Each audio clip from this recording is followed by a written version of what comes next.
ঝিলকি পড়িত না। আসসালামু আলাইকুম, আমি মোহাম্মদ মামুন মুন্সি।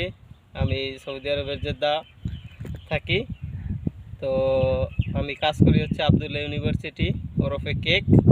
তো আজকে আমরা দেখাবো একটা কাটিং মেশিনের কিভাবে কি করতে হয়, সেফটি এবং পাওয়ার এবং খুঁটিনাটি যা কিছু আছে এগুলো দেখাবো। এবং আমার সাথে আমার দুইজন সহ পার্টনার আছে। একজন হচ্ছে মানিক,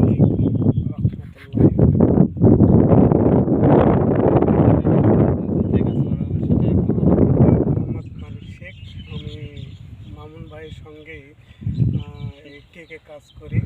তো মামুন ভাই কাটিং করে, আমরা সেগুলোকে বিক্রি করে এবং সেগুলো বলদ দিয়ে গাড়িতে উঠাইয়া দিই। মাশাআল্লাহ, দুজনের পরিচয় পাইলাম। ওর একজনের পরিচয়টা একটু সে নিজেই দেও। তুমি তুমি তোমার পরিচয়টা দাও।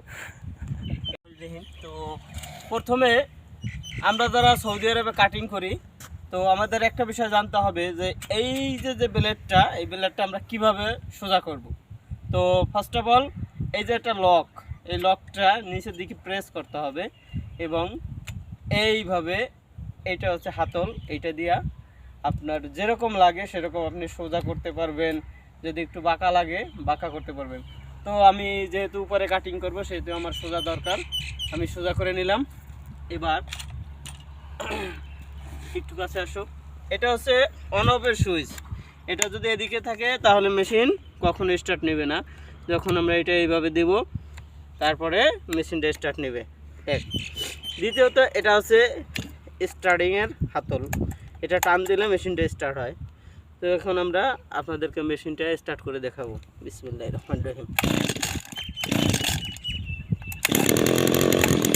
তো অবশেষে আমাদের মেশিনটা স্টার্ট নিয়ে নিল।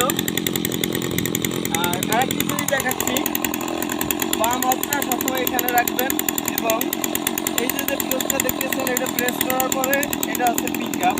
এটা পিক আপ দিলে ছাড়া এটা প্রেস না করে যদি এটা আমরা দাবাই তাহলে এটা হবে না।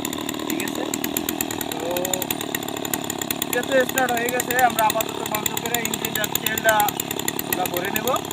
এরপরে আমাদের পরবর্তী কাজ ইনশাআল্লাহ আমরা শুরু করব। যদি কারো এরকম মেশিনে কোনো সমস্যা হয় বা আপনারা যদি কোনো কিছু বুঝতে না পারেন, তাহলে অবশ্যই এই ভিডিওর নিচে কমেন্ট করে জানাবেন। আমি ইনশাআল্লাহ সলিউশন দেওয়ার চেষ্টা করব।